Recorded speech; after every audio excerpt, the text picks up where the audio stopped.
உங்கள் எல்லாத்துக்கும் வணக்கம்.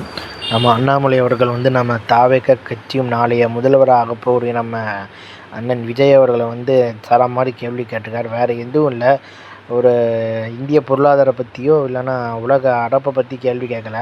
நம்ம திருப்பரங்குன்றத்தில் பாஜகவினர் செய்யக்கூடிய அதை அயோத்தியா மாற்ற முயற்சி பண்ணிகிட்ருக்கிற சிக்காந்தர் மலை மேலே இருக்கக்கூடிய இதுதான் தீபத்தில் தான் ஏற்றணும், அதில் இருக்கக்கூடிய அந்த கல் அது தீபத்தூணில் தான் கொடி ஏற்றணுன்ற ஒரு இதை பற்றி எல்லா அரசியல் கட்சியும் இது பண்ணிட்டாங்க. திருப்பரங்குன்றத்தில் எம்எல்ஏ இருக்கிற அதிமுகக்காரர் இதை பற்றி ஒன்றும் கண்டுக்கலை, போராட்டத்துக்கு வரல. இந்த பாஜகவினராக வானத்துக்கு பூமிக்கு கோர்ட்டுக்கு ஈட்டுக்கு நடந்துட்டுருக்கிறாங்க.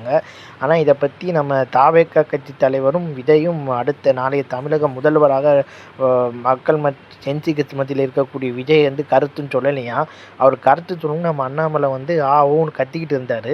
ஸோ அவர் எது கருத்து சொல்லணும், இந்த முட்டாள்தனமான இந்த மாதிரியான இந்த கேள்விகளுக்குன்ட்டு நான் கேட்குற அண்ணாமலை அவர்களை, ஐபிஎஸ் படித்தவரை, தயவு செஞ்சு இது மாதிரியான மெச்சூரிட்டி இல்லாத கேள்விகளை கேட்காம நல்ல புத்திசாலியமான கேள்வி கேளுங்கன்னு சொல்லி என் வீடியோ முடிச்சுக்கிறேன். பாய் பாய்.